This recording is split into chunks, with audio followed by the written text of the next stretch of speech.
wait, what? You can actually tell your producer what you want? And I'm like, what is going on over there? When people think of record labels, it is almost just synonymous with like bad treatment, bossy executives. And it's just like, to me, it's like a big fat why. Why are people where I don't even know. I don't know where to start. Welcome back to the Catholic Founders Podcast. I'm your host, Silas Mähner. Catholic Founders is on a mission to help Catholics launch and grow their businesses in a way that helps them get to heaven because of that experience, rather than in spite of it. As Catholic entrepreneurs, we know we are not just called to build a pile of money while we're on earth or to achieve some sort of earthly fame. We are called to be instruments of God's will in the world, using our co-creative abilities to bring glory to Him and to spread His word to those around us. All right, folks, today we are bringing you another podcast that was recorded during our in-person recording session at the YCP conference in Dallas. We recorded actually 3 of these episodes, so this is the second of third, if I have this order correctly. And we were able to do all of these episodes because of our guest today, Will Hickl, the co-founder of FIO, otherwise known as the Catholic Spotify.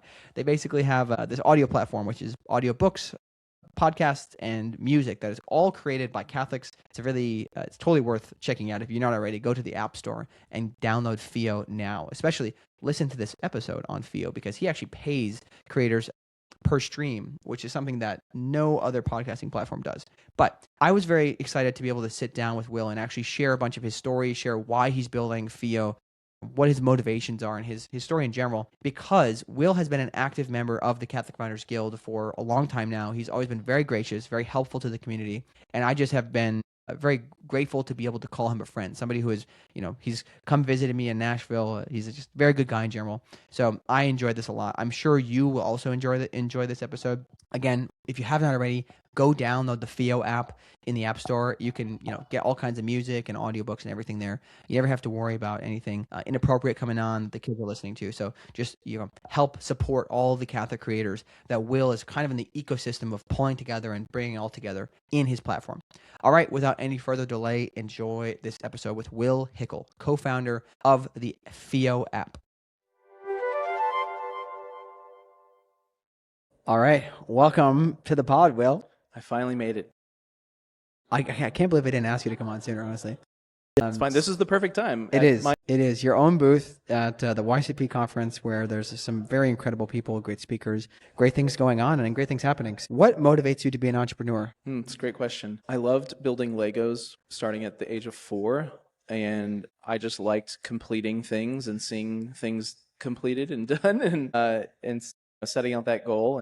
Obviously, Legos have instructions, but as you grow older, you're like, okay, what kind of things can I build myself? And I actually never was the guy or the kid who, like, my wife's the one, she got a Lego set, she built it, tore it down, put it in a bucket, and then just had like thousands of pieces to be creative with. I was strictly like, I want to do the instructions, I want to do it, and then I had like a case in my room that just Mine would usually stick around for a while, and then we would play with them, and then before you know it, your siblings destroy everything. I'm the oldest of 8 kids. Yeah, I'm the oldest of 3, and I actually convinced my parents to give me a lock on its bedroom.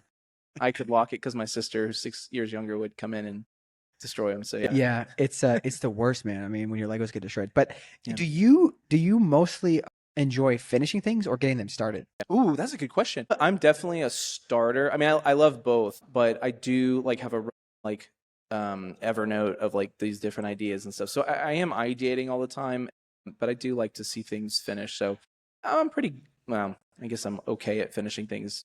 In terms of the ratio of started ideas to finish, I think every human has it's like 1,000,000 to 1. But no, I think I'm gifted in like the ideation process and brainstorming ideas. Do you think that I guess do you think that mostly entrepreneurship is about being good at one or the other, or does it really matter? You just gotta figure out what your skill set is and lean into it. I do think there is something to like being able to have ideas because when I think of an entrepreneur, I think of someone who's created something. And so in my head, not that it's right, but in my head, it's like, if you don't know how to come up with ideas or contribute them, maybe it's not for you. Mm-hmm. But also there is the element of I know that co-founders, a lot of times, someone's really good at starting it and someone's really good at finishing it. So obviously there's that balance. And so I'm not saying that entrepreneurs can't be finishers. But at least maybe that was more of like for me when I was like decided I want to be an entrepreneur. I'm like, I think I can do this because I know how to start something. Yeah. I mean, I know your story a little bit, but I would actually like to spend a bit of time understanding, like, how did you get started? Because you have Theo and you obviously have Novum Records. That's what it's called, right? No, America. Yeah, your Catholic record label. The only in the world or the first or what? And we say we're the biggest, but the biggest isn't The relative streams or term. anything. Yeah, it's very relative. But how did you like what's the actual story of getting into that and which one came first? Oh, definitely the label. Label's been around since 2013, but it didn't start as a label. So let's see. The shortest version is in a very profound moment of prayer. The Lord asked me to start a band, and I said, "That's funny. Everything I've written so far is not that good. I'm gonna need your help." So I go to adoration, and I even tell the Lord, I know we're not supposed to test him, but I said, "I'm gonna be here for 1 hour. I need your help writing a song." Because if you want me to do this, like I'm gonna bring something that's actually good and not like the stuff I've written prior. And so 55 minutes in, I'm like looking at Jesus and I'm like, hey dude, when's this gonna happen? I'm almost out of here in 5 minutes. And then immediately I had an idea hit. So it makes sense that he waited at the last minute because then I could remember the idea, get home and like cut a demo, show it to a friend. Years later, I'd find out from that friend, he wouldn't have introduced me to my business partner, Mason, if that song hadn't been good enough. So it was like, okay, God gave me exactly what I needed to meet the right person and keep moving. But that was just to start a band. But because, I got a business degree and I like things tidied and I'm one of the only few musicians in the world that like spreadsheets and contracts and stuff. What I did was I bought a book. So this is obviously a decade before any LLMs and AI. Like I bought a book called Music Contract Library, literally page one, photographer agreement, to artist agreement, page 3, sub-publisher agreement, page 4, just all these different scenarios, just contracts. And I read the whole thing because I was like, really want to understand the business. And there are a couple other music industry books that I read just for this one album, and standing things up on the back end, like getting our own custom ISRC and like, making sure everything's registered with PROs and like just all the music tech nerd stuff that no one thinks about. So we do this record. At the end of it, one of the guys in the band, he was like, hey, I got a friend who's making music, but she doesn't really know what to do. So maybe we can help her. I was like, sure. So like she became our first artist, but I wasn't thinking about a label. I was just thinking about my first project. And so I stood up the infrastructure of a label and a publisher for that. And then because it existed, I was like, well, I guess we can fit more people in. Come.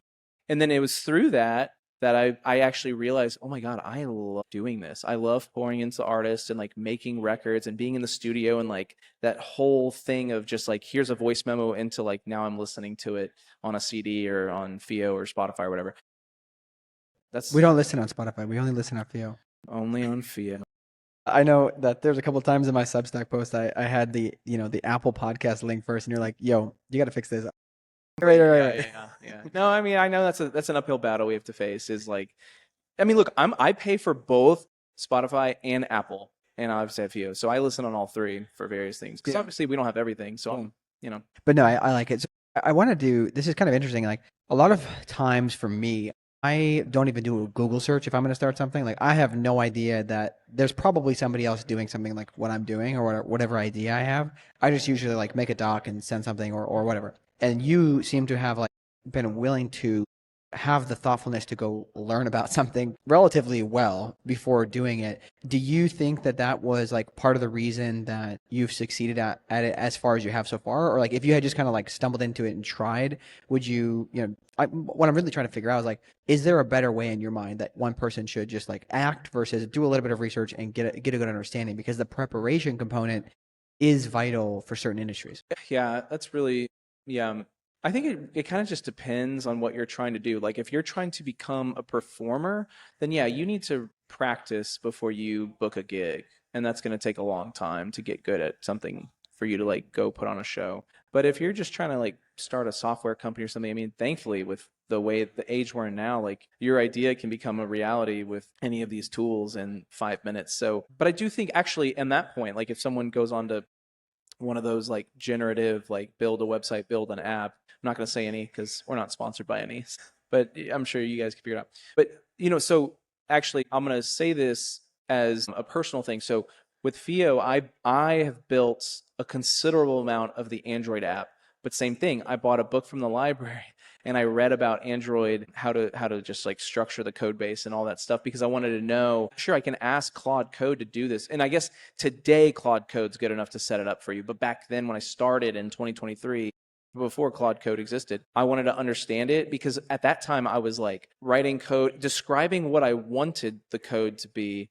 and then having to implement it, but I had to still manipulate a lot of it myself. So I learned the fundamentals and took like a Udemy course on Android, so that whenever I was using an LLM, I knew how to ask it the right question. Whereas today you can say, Claude Code, give me a screen that does this, and it's phenomenal. But anyways, a long way of saying that I think it's valuable for you to know. I think entrepreneurs and business people should know their industry or what they're trying to do. I think they should know it well. I think they should be a subject matter expert if they want to do it well. And that's how you're going to succeed. Because I'm not saying you won't get lucky, but like there's no reason why you're going to fail or have less success if you know more about what you're trying to do. If you're trying to start an app that does fitness, like sure, you can figure out what good fitness techniques are, but if you're not working out yourself and really diving in and knowing that, and I don't know. I don't know if that makes sense. I do think it's interesting because if we want to be excellent at the work we do, kind of tying this into being Catholic, we should understand how to be excellent. Because like you can't instantly be the best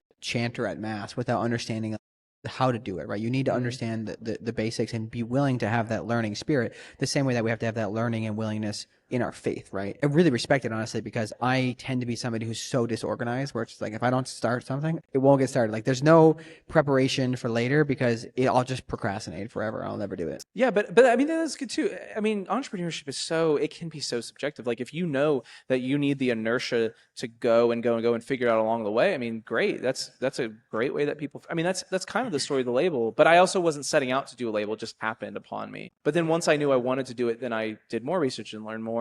But also you find out more, and like, it's almost like networking. Like, you don't meet somebody right away. It's like you meet the person who then knows the person that introduced you to the person, and like, but that inertia requires you to show up, and in networking, you don't know the person you're trying to get to know right away. You have to go, well, let me meet this person, and get those 6 degrees going. So I think there's like maybe 6 degrees of building a business, right? Yeah. 6 degrees of becoming an expert. Like you start, and then you learn the base layer. Like, okay, I can get better at this and better at this, better at this.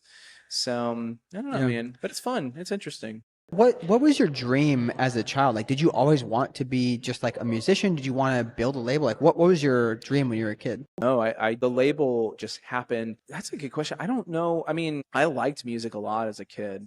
I think actually what I really liked in high school was musical theater. So there was a part of me that was like, oh, maybe I'll get into that and move to New York or something. That I had that thought for maybe like 5 minutes, but I don't know. I didn't really have like a full on. Honestly, dude, my work ethic did not kick in until after college. Like I really just kind of, I didn't coast, but I wasn't as like, I'm kind of a different person than when I was growing up. Like I didn't get good grades in college. Like I spent most of the time socializing and hanging out at the Catholic Student Center and doing ministry and stuff. But the bug to like get stuff done hit me like a year after, to be an entrepreneur and start dreaming of the music thing. So I'll say this, as a kid, I didn't really have any dreams, but I started learning to lead worship in college, and then it was after college that I started thinking like, man, it'd be really cool to serve the church in a musical capacity.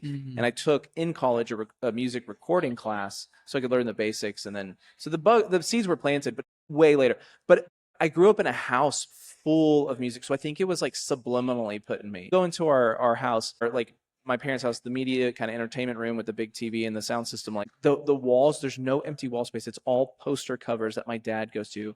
My dad went to the Sphere this year. He's gone 4 times in the last like 5 or 6 months to go see the Eagles, because he just loves live music that much. He's not a musician, but like I just grew up with like the love of music always playing, that I think it just, I don't know, just it was in me and I didn't realize it. Do you know what made it come alive in you, that you understood that finally and you started to like really pursue it? It was actually doing it. It was when I was in college, learning to play the piano and then learning to lead worship and then leading worship that I think, and then even just getting the recording studio side, like it all kind of was like schmelding together as a 21-year-old of like, whoa, this is really cool. I think I really love this. So it just activated within me. Yeah, the reason I ask is because I think there's probably a lot of people who do, like I talk about everybody having a calling, right? But some people don't know what it is. Yeah. And I think that there's like this, sometimes it's lying dormant, waiting for us to have certain experiences to be prepared to answer the call. Yeah. Right. And this is I'm super impatient. You know me enough to know that. Like, it is so hard to be like, oh, I'm 27. I really want to be further ahead than I am. I see these other people who've, sold their companies or did this and that. But that's not necessarily like their calling is not my calling. And it's okay that sometimes, let's say, like people, I don't like the term, but late bloomers, like people sometimes come into their element later on, and that's okay because we're following God's time. Because if we entered into that opportunity early, we wouldn't be ready to capitalize on it. Hey there, before the show starts, just a friendly reminder that we've recently launched The Faithful Steward, a free, private deal flow newsletter for Catholic investors to be made aware of other Catholic-owned or led projects or companies. This ranges from startups to films to real estate, anything you can think of, all sorts of deals are in there. And it's completely free. To sign up, go to CatholicDealFlow.com. That's CatholicDealFlow.com. Right. Oh yeah, for sure. I mean, I think about the label and stuff, and like we haven't hit by the measures of commercial success, we haven't had that yet. But like I'm glad because now because we've been such a small and humble like lot of musicians, like there is no ego, there's no divas. We've been able to build and foster a really solid culture over the last 10 years that if we started and in year one someone blew up, like legitimately, what would that have done to the culture of our community or like myself even? I try to think that I'm not prideful, but I'm like, man, if I got handed success as a 23-year-old, like would I be would it have affected me in a negative way versus now if I was to be blessed enough to get some sort of like let's say like win a Grammy or something, it's like it's not gonna like taint who I am because I'm so much more rooted now. And honestly, this is kind of funny, kind of a random thing, but like it's the same thing with being married. Like I thought I would get married at like 24, but 24-year-old me was not ready for that, and it was not the right person either. But like me and my wife got married we were both 30, and some people be like, oh my god, it's so late, blah blah. But I'm like, actually, the guy the man that I am that I was for her at 30 and the woman she was for me at 30, man, praise God, missing out on 6 years of potential marriage because of my plan. Honestly, those 6 years probably would have been harder and not as good as like the kind of fine wine that we were for each other in that Yeah. in that age. And same with for late bloomers. I just talked to a woman like a few days ago about making her novels into audiobooks to put on Fio. And she, I mean, I don't know, I didn't ask how old she was, but she looked like she was in her 50s or 60s. She's like, I was like, how long have you been writing? She's like, well, I've been wanting to write forever, but I was so busy with work that when I retired, so maybe she's like 60 or something. It's like, I've been doing it the last like 5 or 10 years or whatever. And so, I mean, praise God. She's like loving doing it, living the dream, and she has the time and space to do it. And she's probably not going to find commercial success, but again, the success being like she's fully alive and really loving and leaning into her gifting and not burying her talent. And that's really what it comes down to, I think. Yeah, I mean, there's another question though around like when do you quit, right? Because it's like you hear the stories about people who just work, and eventually one day it finally really quote unquote pops off. Do you have any perspectives on like when is it true that God is saying, I'm not blessing this for you, it's time to move on, versus like if you still have the belief, do you just keep going versus pivoting? Dude, I am not qualified to answer this because there are a few things that I'm working on that I'm in that discernment right now of like, does this need to change or be done? So I wish I could answer that, but I'm not seasoned enough to know. I mean, there's certain things that I guess we've stopped or we've pivoted. But I would say, for me, I guess the benchmark is like if the fruits are totally dried up, because sometimes what happens with me, I can be really hot and cold on things sometimes. And like, I'll talk to my wife and be like, man, I just think this specific thing is not working well. Maybe we need to end it. But then like the next day, something will like give me signs of hope with it. I'm like, oh, okay. And she's like, dude, stop being a teeter-totter. Like, just make up your mind. But also, admittedly, in those specific things, I'm not properly discerning. And I just think like and this is me saying, I do not have like the most solid, consistent prayer life. I'm striving, but I know that when I've actually pursued prayer properly, the discernment is really easy to know, like, yeah, it's time for this thing to end. And I mean, like, entrepreneurially, like I have not sunset anything that I've started, but at least like relationships or other things in life, like I've just, when the fruits dry up or when it takes a bigger toll than it needs to. So, thankfully I have a very supportive wife, so I don't need to hang up that towel on anything. But as a husband and a dad, I just know that if the time were to come, I hope God gives me the grace to have the humility to say, "You're right, babe. Like, I need to like shave off that thing for the sake of the Yeah. family or whatever." Yeah, I think it's you have to remember that there can be fruits in a small way, and that's a good thing, and then there can be like dryness in a small thing. But just because it's not large doesn't mean it's not being successful in God's eyes. Right, right. Oh yeah. I mean, yeah, and that's something I tell the artists all the time is, don't worry about your stream counts, don't worry about your numbers. Like, are you excited and proud of the art you made? Because that's going to be here forever, And, God, like for me, God is not going to ask me, hopefully I'm talking to him before the gates of heaven, and he's not going to be like, "Hey, how many artists did you like get 1 million streams for? How many artists got like big Instagram followings?" He's going to be like, "Hey, like, did you love them well? Did you treat them with dignity? Did you help them glorify me through their gifts?" I think for me, that's what I know he's calling me to. That's all he cares about. So, like, the commercial success, oh, Grammy or not, like, who cares? It'd be awesome. I'm not saying that. I mean, that would be amazing. I'm not discounting that. But I just know, and it's tough because as an entrepreneur, like, okay, but like I need to see a sign of like profitability or like those things in order to know the health of it. So I guess I'm speaking from a more unique perspective of like when I'm talking about the success of art versus the success of business. Now, let's talk about my label. Is it successful on paper? Our P&L? No, it's a joke. Anyone in LA or Nashville or New York or London would be like, "This is a terrible record label. You guys are bleeding money." But it's what I feel called to do, like me and my wife, because we are the majority owners of it. So it's like I want to see artists get their stuff out there, and we have a budget where we pour into this thing, and but it has the potential. Like that's funny. I tell, as I've been studying like like venture capital and doing stuff, raising for FIA and stuff, and steeping into that world, like I now look at like the label almost like a little incubator or startup or like a VC fund where like, okay, I'll give you, a few $1,000 to do this record. It's probably going to go to zero. Just like a VC would give out, thousands or millions of dollars to like hundreds of companies for 99 of them to go down, but one of them to hit, become a unicorn and pay back everything. So I do believe, you talk about, do you quit if you believe? I'm like, I haven't quit yet because I believe that one day of our catalog's like 1,000 songs today. Maybe by the time it's 10,000 songs, one of them will hit, and everything that I've spent in the last 13 years will just be paid back tenfold. Yeah. Because the music is so crazy. Like if you strike gold, you strike gold.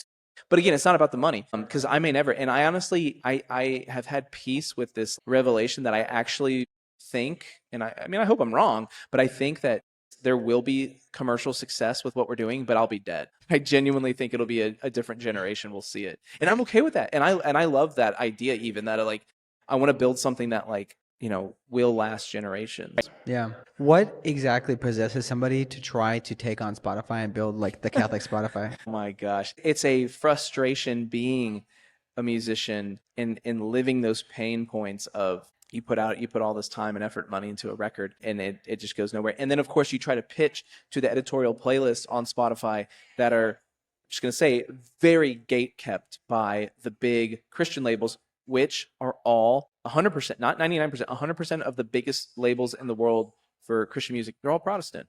So they hold the keys to that. And you might say, "Oh, but Matt Maher's there and Seth Schluter and blah, blah." But they're just artists. They don't have any decision-making power, right? So like it's a beautiful thing that we've got Catholics representing at that level, but they're not going to affect any change. They're not going to be able to go up to the executives and be like, "Hey, you should like put more Catholic music on these playlists," or tell Spotify to. Like, what do they care? And so that's one of the many reasons. I mean, one of the big reasons being culture is really bad. Like, man, when you see like when I log on to Spotify desktop and I get like the big banner announcements, and it's like, albums that are like, I don't even want to say some of the names in case some dad's listening in the car with his kids right now, but it is so like, or mom, it's so disheartening to see like how over sexualized things have become, or even things like I have friends that listen to Spotify freemium and they'll get hit with an ad listening to Disney, Yeah. and their 8-year-old daughter's like, "Mom, what's a Trojan? Like what's contraception?" And she's like, there's the bad culture, there's the kind of, and music's kind of gotten watered down into like too many corporate boardrooms deciding what songs should sound like and blah blah blah. And so there's like all these things. And then you look at the commercial success of Hallow, and I'm like, okay, clearly the market's hungry for these walled garden experiences, Angel Studios, Daily Wire, like all these kind of conservative things popping up. So it's like the swirl of seeing the bad culture and then being in the music industry and knowing how the cards are stacked against us in the niche of Catholic music, and just the payout, the royalties for Spotify are garbage, man. So it's like, I wanted to make a thing that was more sustainable, more intentional. When an artist puts their music on, I make a point to personally email them, hey, welcome to the platform. I'm here if you need anything. No one from Spotify has ever emailed me, or anybody. No one from Apple Music has emailed me, or anybody. No one from Apple Podcasts, and so it's like, I mean, the possession, if you will, the good possession is, it's all rooted in like a genuine love for artists and wanting them. I mean, every human wants to be seen, known, and loved. And art is such a vulnerable time and treasure consuming thing that you spend all this time doing this, you put it out, and then for what? For it to be ignored by the masses. And of course, I'm not saying like artists need to take responsibility for putting their stuff out there and doing that work. Like, we're not when I say, we're going to help you have better distribution, it's simply that when you go to a genre, like, okay, I want to see what Catholic artists are making, like blues music, that there's not 70,000 other artists in that category. There's maybe 7. But you still have to go tell your audience to go find you on there. You know what I'm saying? So, but no, and I mean, look, I like a challenge, and I knew I could do it, and God, he handed me the sling and stones and said, go after Goliath, man. Yeah. Well, I want to talk about the streaming royalties component, because the most fascinating thing you told me when we first met about this was like, we will pay more than Spotify does. And I was really just like, this has to succeed, because why would anybody eventually not choose to have that, right? You're giving more preference to not necessarily as the customer. I guess the musicians are customers in a way, but you're giving preference to them in a way that should make it so they would want to work with you versus the other. So can you talk about that and just your overall idea of maybe like the financialization of every single product, where it's like, I think about Netflix a lot with this, where it's like, they just, in order to keep their quarterly numbers going up and up and up, they've decayed the product to the point where it's no longer nice. It's cable TV now, right? Yeah. We don't have a Netflix anymore, but the point is that they have done it just for the sake of financials, and the same thing is with Spotify. So can you just talk about that broader spectrum? Some business people might have heard the term product-led growth or marketing-led growth. I'm trying to push this new idea of creator-led growth, because my idea is like, hey, if we can incentivize the creators to hopefully bring their audiences. And of course, that's an uphill battle too, because it's just muscle memory. Oh, find my music on Spotify and then same for podcasters, go to Spotify, Apple, and I'm trying to like always slide into the comment section on LinkedIn of like, oh, here's the Theo link to your podcast as well. Trying to get that muscle memory up. But I mean, look, you would hope that that people will recognize there is something here. There's more here for me. So I don't know. I mean, I don't know how to answer the question other than like, to me, it's logical. Like, why wouldn't you tell people to go find you here? Because your audio is going to sound the same coming off our app than it is Spotify. So why not get your audience over there, especially for exclusive content? Like, we pay 3 cents a stream if you're exclusively on Fio for music. Like, that's next what Spotify pays. Wow. So I don't know, but I mean, I like to hope it will win because of that principle of like, we're looking after you. And it's just a matter of getting that message out. That's something we're trying to consistently do with the artists, is communicate like, we got your back. And I think, you know what it is? I think it's that they're not used to that. Like, the sad thing about the music industry too, and I was just in Nashville with one of my artists. Her name is Grace Lee. And she's like the Catholic version of early Taylor Swift. If anyone likes early Taylor Swift, she's great. She's on Fio, Grace Lee. I was in Nashville with her, and she was telling me these stories of like these like Catholic artists that she's meeting, and she's talking about Novum, our label. Like, oh, it's great. Like, the producer, he like, when I have an idea, he listens to it and he like implements that. And they're like, wait, what? You can actually tell your producer what you want? And I'm like, what is going on over there? Like, in the industry in general, like, you hear so many, when people think of record labels, it is almost just synonymous with like bad treatment, bossy executives, blah, blah, blah. And it's just like, to me, it's like a big fat why. Why are people where? I don't even know. I don't know where to start. So for me, looking at like Spotify, it's like, why are they not paying artists more? I'm not gonna accuse them of greed. I mean, let's be fair to Spotify. They've invented this whole genre defining like type of platform. I mean, and or not genre, but you know what I'm saying, like this whole Yeah, category exactly. of streaming, and they've been killing it for the last 10 years, but that's required insane infrastructure. Whereas today, when I started FIO, I was not a developer, and now with Claude Code, I'm committing 50% of the code base. So now like I don't have to pay someone to do that, which saves money, which means I can pour it back more into the artists. Well, it's also the key thing that I'm trying to get to here is that it seems, people might look at something like Spotify and say this is not possible to disrupt, but because it's so big, it's so established. But that's exactly when you should be considering it, because in this case, there's poor treatment of the artist, or in a record label's case, same thing. And we need to recognize those opportunities, because this is our unique advantage as Catholics, is that we are doing entrepreneurship in a way where everybody around us needs to be, if we're living our faith, they need to be treated with ultimate human dignity, that they are a child of God, and they have a soul, they need to be treated with respect. And by doing so, it will lead more people to want to work with us. Yeah. It will just be a better, like, you'll be able to be David against Goliath, because you have the high ground, you have the correct perspective. Yeah. Well, thanks. I mean, I like to think so too. So we'll see. But I'm staying faithful to it, and yeah, the creators are excited about it. And for any podcasters listening, we're the only platform to pay a podcast streaming royalty. So every 30 minutes someone listens to Catholic Founders, you're racking up a penny. Yep. So Come on, guys. I need to get those pennies, okay? Get over and listen on FIO. it's more than what Apple Podcast is paying you. Exactly. I'll tell you that. Exactly. So. Yeah.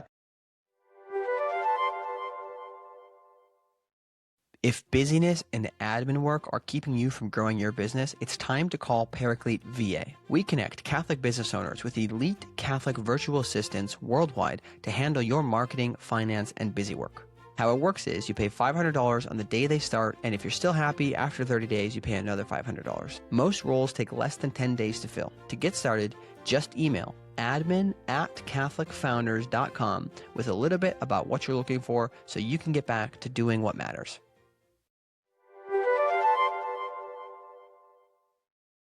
I want to talk about ambition in Catholics. Like, you're doing something, this whole idea is very ambitious. Like, to do this is not easy. But how do you personally think about, as a Catholic, like, it can't be about us. That's not the point, right? But yet to be successful would be to be in the spotlight to an extent. So how do you reconcile, like, ambition with what God is calling you to do, and to do this good thing, versus also just like recognizing that you're supposed to be focused on God? Like, how do you consider these things? Yeah, I think there's a lot of work that needs to be done, just with, like, all of us need it, right? A lot of interior work to remain humble and remain, focused on bringing Christ excellence. I mean, you look at cathedrals. Why are we so inspired by this gorgeous architecture? Like, that's ambitious. What's the big church in Spain, the one that's been on construction for 150 years? That's ambitious as heck. Yeah. But we're talking about it. We're in awe of it. It points us to the transcendental. So, like, I don't know, like, ambition is not an enemy. I mean, pride is obviously a big sin, and ambition and pride can kind of get intertangled if you let it. But I do not see an issue with working hard. Now, of course, maybe also ambition can be synonymous with I'm ignoring my kids because I want to work 17 hours a day. Okay, like, you need to find balance, and I'm not perfect at balance. So that's something I'm still constantly working on, and thank God I have a beautiful wife who keeps me very accountable to that. But, I think the church deserves excellence. I mean, you've probably heard commentary on, like, man, why did all these, like, churches built in, like, the 70s, 80s, 90s, like, look like boxes? Like, what?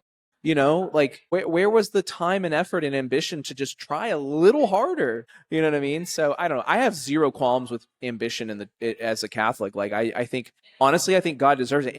My favorite, so I call myself, because I work with a lot of creatives, I call myself the perfectionist whisperer. And one of the ways that I do it, I mean, I'm not always successful, but I also give a talk on this. It's like the only talk I give, called The Church Needs Your Dreams. And it centers around the parable of the talents. And what happens? The guy with one buries it, and it says that, the master was angry And so not to focus on the shame piece, but like that talent represents ambition to me and represents what God's calling you to. And the fact that the guy was like, well, I'm going to be lazy and bury it. Or maybe the guy thought, well, that guy's got 5. I only got 1. Why should I even try? I don't have that much. He's got more. Like whatever was creeping into the guy with one's mind creeps into all of our minds. And then God, represented as like the master in the parable, is like, why didn't you even put it in the bank? Why didn't you do anything with it? What the heck? Give it to the other guy. And so again, I don't want to like paint God as like, like mean or again, focus on us being ashamed or shameful, but there is something to be said for, if you feel called to it, that like put in that effort, put the talent to work, put it in the bank, get interest, like do something, because God gives us so many gifts. And what I ask people one-on-one is, I say, if I gave you $100 to go get your or $1,000 to go get new tires because you're about to crash your car, and all you did was say, Will, thank you so much for this money, and then you just put it in your closet and never looked at it again, I'd be like, what is wrong with you? What are you doing? Yeah. Take the gift and do something with it. Anybody listening would be mad. There's no one listening to this.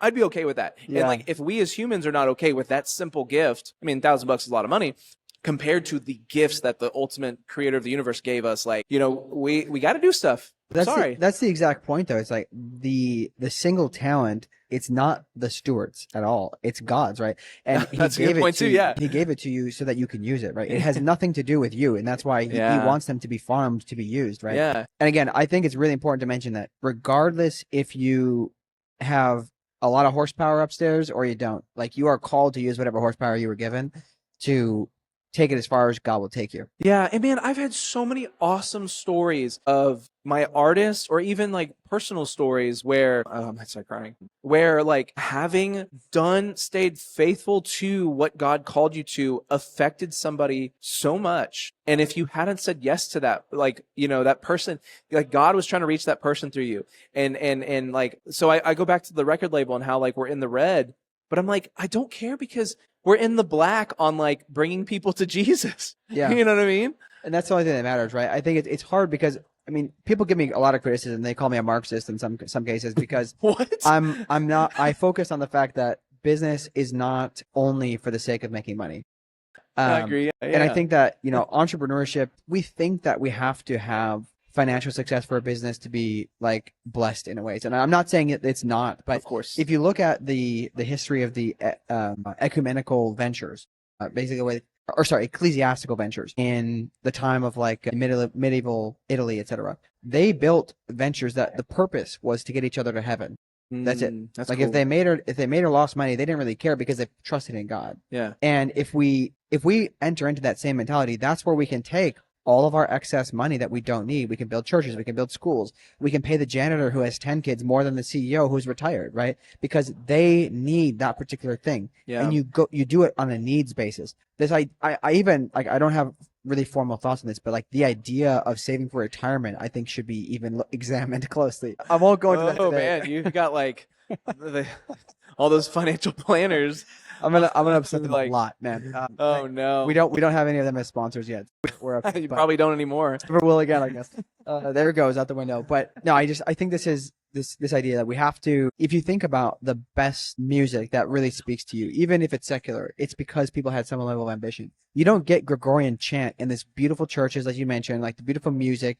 You don't get these things without a level of ambition. Think about St. Paul, right?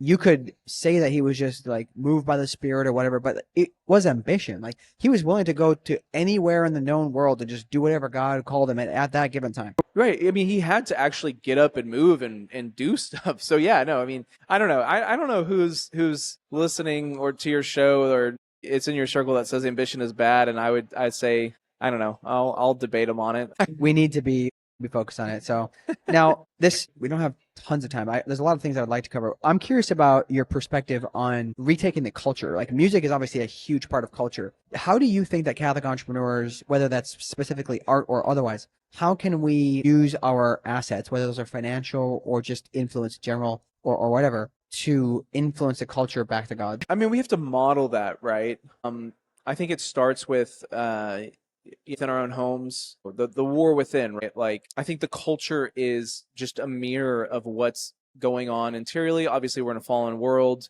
There's a lot of stuff that humanity has been through, but I just think like, good pieces of art actually move people.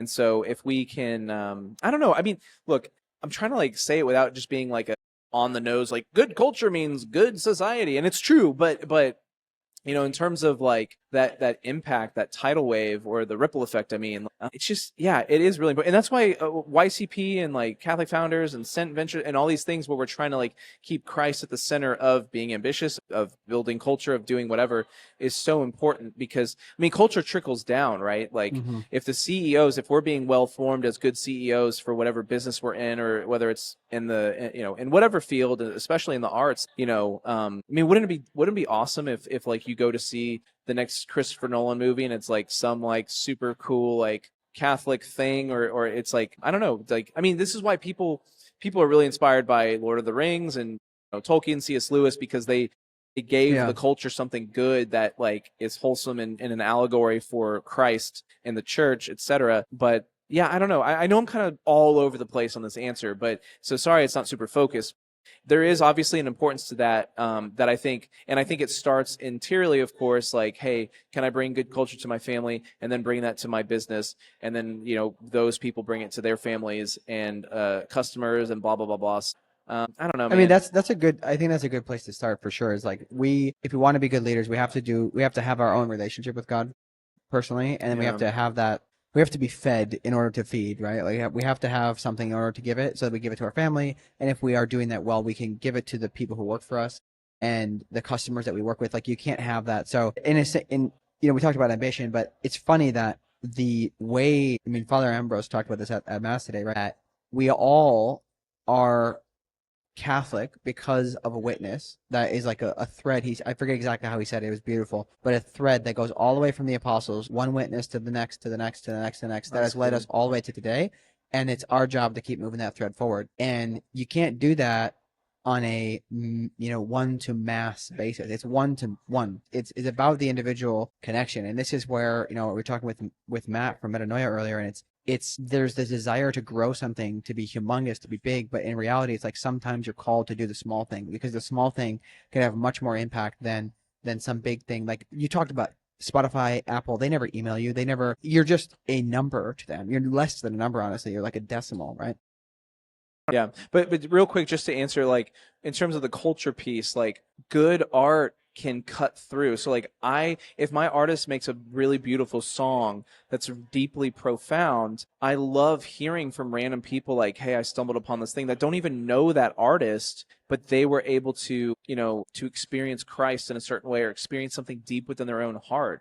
Like I have a music project that I barely have given attention to, that I've been wanting to in 2026, called The Longing, which is all about like writing this music that is like from the pits of the heart of like, what are the things that I want, that I cry out for, I'm craving the infinite, but I'm finite, and like everyone has it. And so like I want this music to be that conversation starter around like, well, what is it that you really want, and like how can you find that? And ultimately we would say go find it in the church, leaving that ambiguous for the listener to like ask that question themselves, because the culture right now is very like, it's very utilitarian, it's very hypersexualized, and just lack of intentionality in certain ways. And like, I mean, I'm not even on TikTok, but I can't imagine what's festering there. So it is important for us as artists and creatives to battle bad culture with better culture. We know that the people talk about all the time, like, oh, the Catholic Church used to be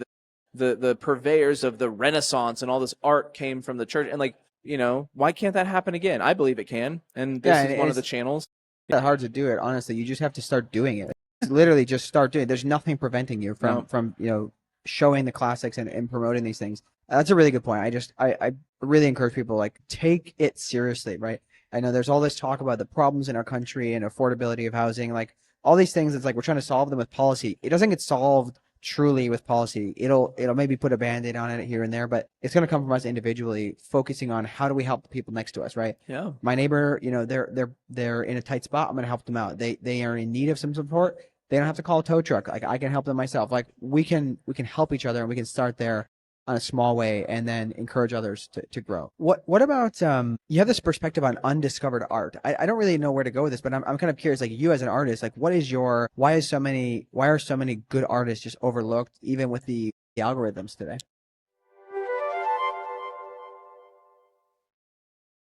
Ready to do business with people who actually share your faith? Join the Catholic Founders Guild today. For just $100 a year, you get access to our membership directory, expert-led monthly calls, and a network of potential investors and partners. There's no heavy time commitment, just a shared belief that we are all called to be instruments of God's will in the world, and not our own. Upgrade your subscription at catholicfounders.com/subscribe. I'm confident in saying it's the best $10 a month you'll ever spend on your business. See you in the Guild.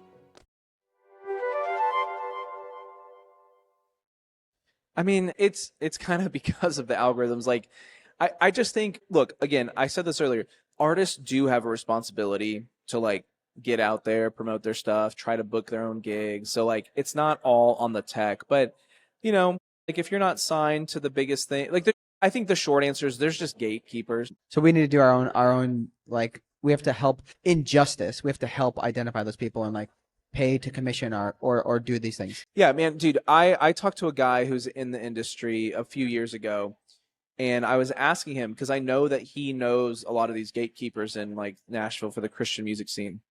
I was like, hey man, like, what do you think about radio play? Like, how would one do that? He said, he was like, listen, if you want to be on K-Love or anything like that, there's only 2 or 3 producers that if you're not working with them, the radio station won't even listen to your music. And you can pay a promoter $100,000 just for them to listen.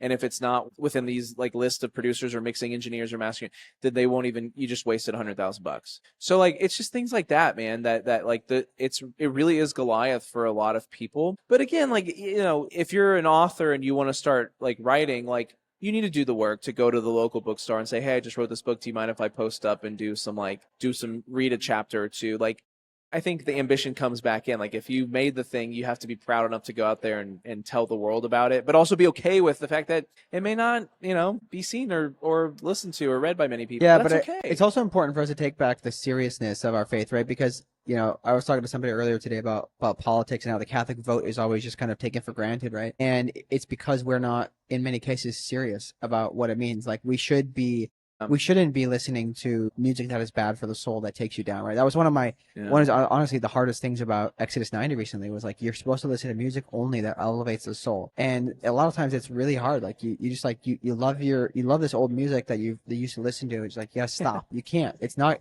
good for you, right? And I think that people, you know, boomers will say this or that, like, oh, you're ruining culture, you kids. But it is true. There is an extent where it's like, for shock value, you just do something that's crazy, that's like, you know, vulgar in some way, that just gets people talking about it, and then it just leads down a road. But eventually, it leads to what we've had today, is like just total vulgarity in every way. But now, what about I guess it's kind of selfish a little bit, but I am curious. Like, you have been one of our you've been involved in the Catholic Founders Guild really early on, and you've like stayed involved with it and been really like active. I'm just kind of curious your perspective on community with other Catholic entrepreneurs.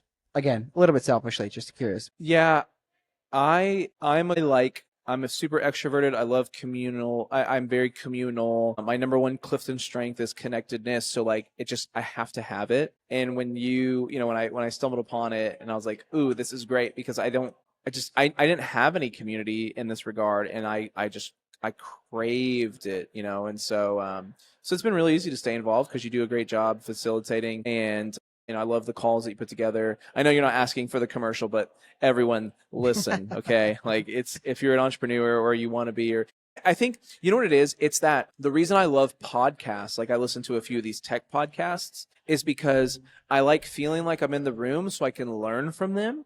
And Catholic Founders is now I don't have to like listen to some random people. I can actually like participate in this group chat with people, and questions get asked, people ask advice, and you know, then we have our calls and you bring in experts. Like, it's like the thing that I'm searching for by listening to podcasts or reading articles, like, oh, now it's tangible and it's Catholic. So for me, it filled that need beautifully, and I think it fills the need for a lot of people, because obviously people are drawn to it and you're growing it. Yeah, I mean, again, the reason it started initially is I wanted community too. Like, I hate being alone with these things because I want people to talk to about it.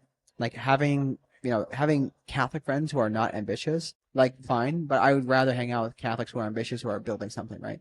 And I don't want to hang out with entrepreneurs who are not Catholic because they're doing usually things like it's not that they may not be even immoral people, but they are like willing to compromise on things that you would never do because you have a set of morality or a moral kind of structure you follow. So I was just curious your perspective on that. But what is your perspective on risk taking within all this stuff? Like you are married with three kids, right? And you're doing this. You're not necessarily doing it in a way that's risky, but a lot of like successful entrepreneurs would say you have to go and you have to take risks, you have to do crazy stuff. How do you think about that as a husband and father who has responsibilities, yet you have this ambition to build something, you want to be an entrepreneur?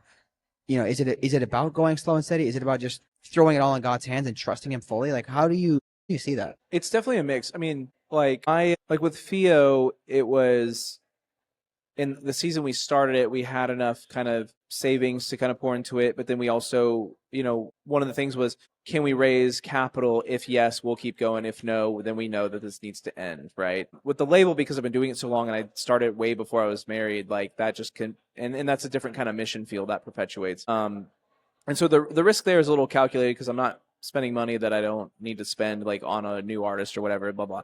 But in terms of taking the dive in for like a venture of some sort, man, it needs to be wrapped in discernment. Like when I was a full-time musician, that worked well because I was single and I was able to do a lot and work, 7 days a week, making it work. But then, once me and Rebecca got engaged, I immediately started looking for a job and found one 4 months before we got married back in corporate America because, like, as a musician, I couldn't afford to pay for the two of us, and because she's British, like she couldn't work right away anyway. So it's like I really got to be able to provide for both of us and have health insurance for us. So I think it just needs to be rooted in discernment. I do think if you are in a place where you're like, we've got enough savings to live off for a year. I've been wanting to do this. My wife is supporting me. If you have all those green lights, then take the risk, right? If you're young and single and you can afford to take that risk now, do it. But definitely, we need proper discernment to be like, well, we make a good paycheck. We've got 17 kids. And like, if I try this new business that I just started a week ago, maybe God's calling me to, maybe he's not. But I would say like, you're going to know if you're actually praying about it, you are going to know that it's the time to do it because everything else that you've set up. And yes, I'm not saying you have to have like exactly 1 year savings. You might have like 3 months savings and you're like, let me give this a shot for 3 months and then go back. Like you just have to be prudent. It's prudence. That's what it comes down to. Prudence. Absolutely. Prudence is a great virtue. The thing I struggle with is because I've always been, I've only realized this really recently, but I've made most of my decisions about how to conduct my life, reading like tons of books, trying to learn from other people's mistakes on other podcasts, and just so focused on avoiding failure that it's honestly like hilarious to me that I took the risks I did. And if I think about the reason I'm so happy with the way my life is now, being married, having children, having my own business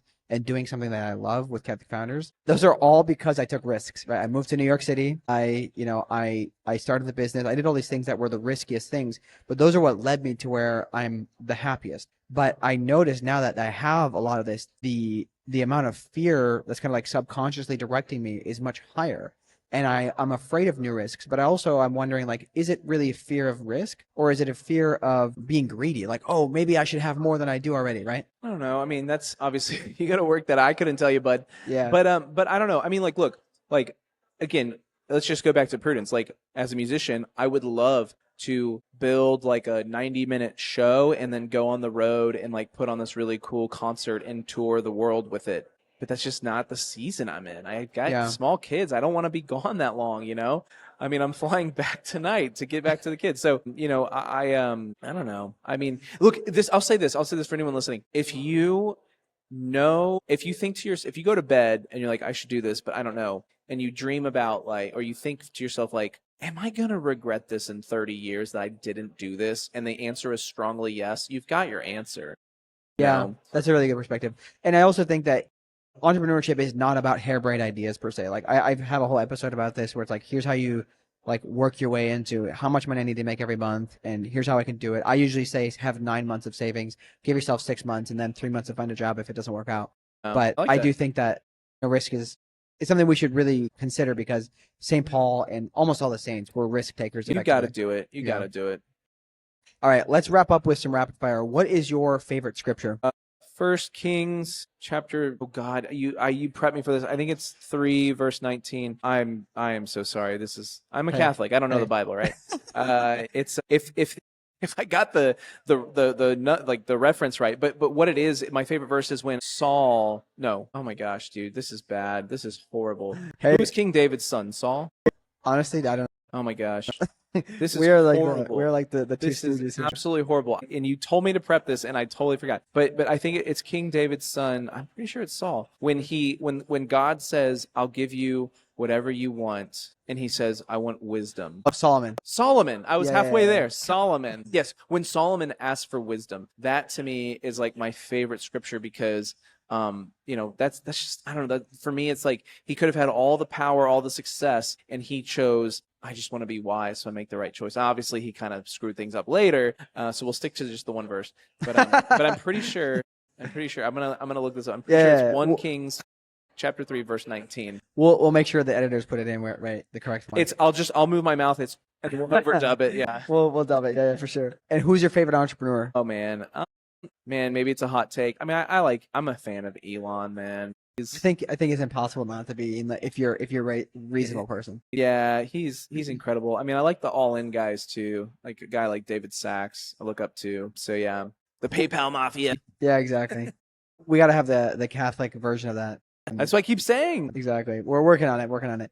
Who is your favorite saint? My confirmation saint, Saint John Nepomucene. Whoa, I got to hear about this. He's a martyr for the confessional. Someone was like, "Tell me what my wife said," and he's like, "Nah," and they drowned him. He's the patron saint of Czechoslovakia. That's, as a 16-year-old, I was like, well, I'm like mostly Czech, so who's the patron saint of that? Yeah. I didn't think too hard of my confirmation. Saint Michael is Saint Peter. Close. But I didn't think too hard about it. But in retrospect, I was really glad because my middle name is Paul, so Silas and Paul are like the duo. Gotcha. And then you got Peter and Paul as well. So I've got like this double setup.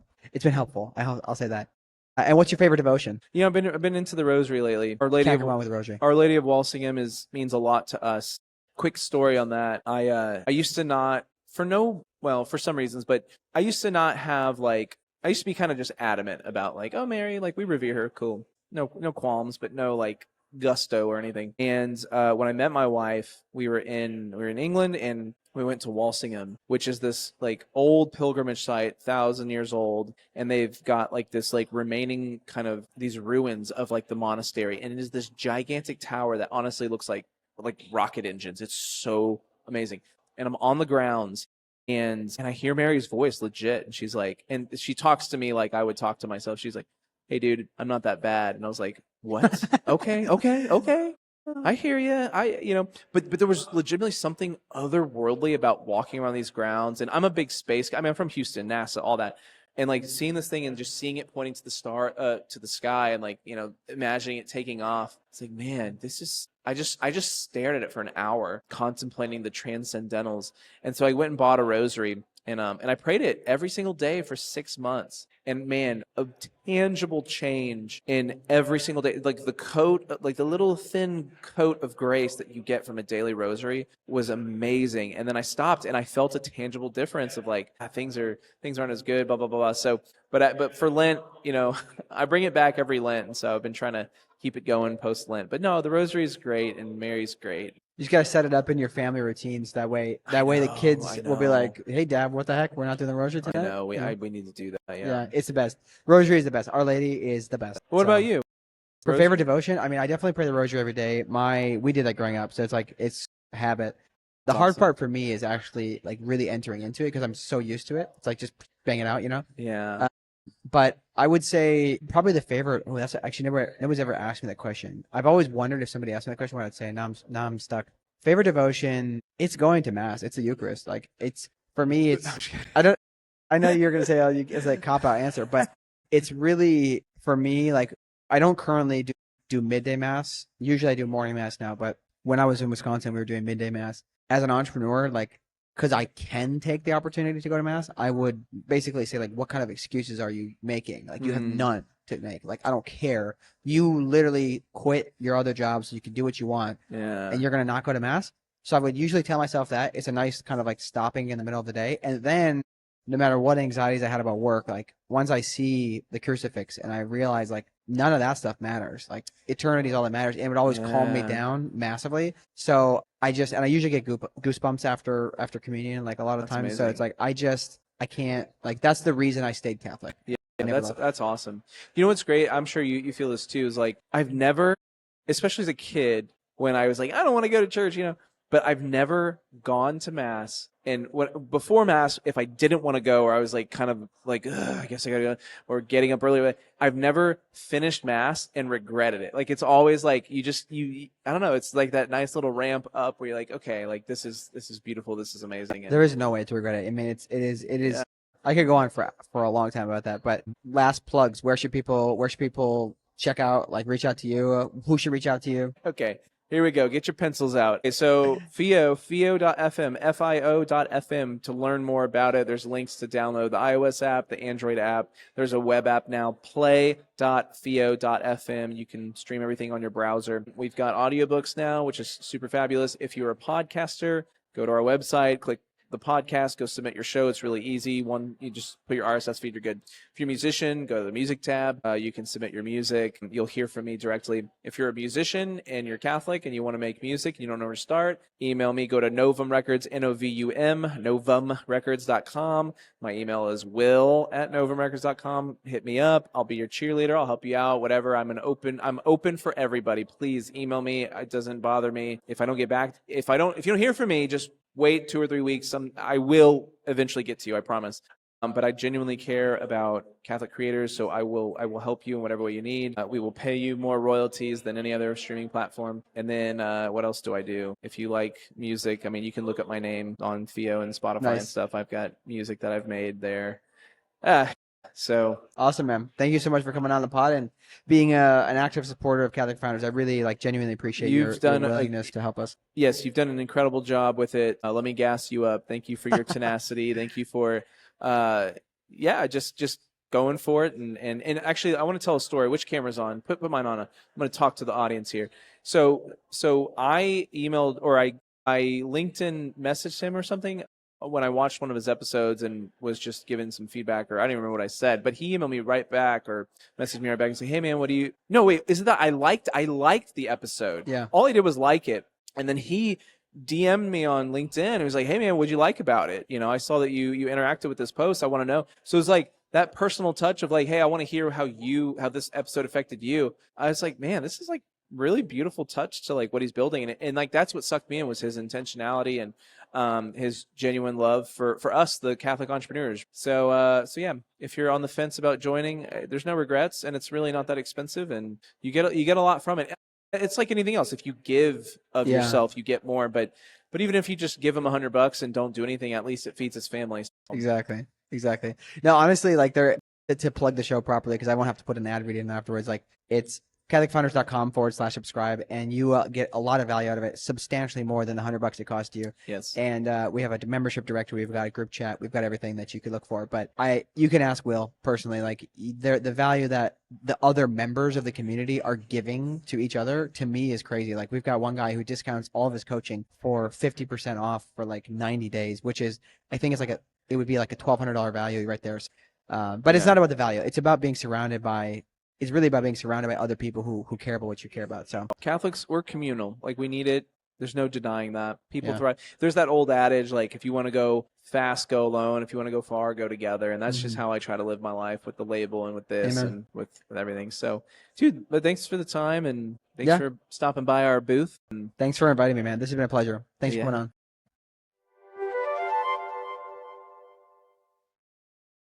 Thanks for tuning in today. I want to ask a big favor of you guys. We are trying to make the Catholic Founders podcast more consistently a part of people's weeks, specifically the podcast. So if you're here at the very end, meaning you've followed along through the end, you must be loyal. We want to ask you to help us out a little bit. Please go to your favorite podcast player if you are not already, aka wherever you're listening to this, and click follow. Then leave a review so that we can increase our reach. And if what Theo is doing interests you, I would again highly recommend, please go download Theo and make Theo a part of your routine. Listen to our podcast there.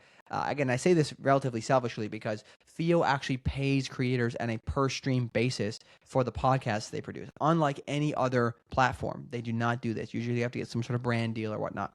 But again, go check out Theo, leave us a review and follow us and share this with your friends. If you like what we're up to, please help us get this in front of other people. We can leverage the technology, the algorithms to our advantage if we just get your help to make this in people's feed so they can learn about it and discover it, and hopefully discover their true calling to sainthood through entrepreneurship.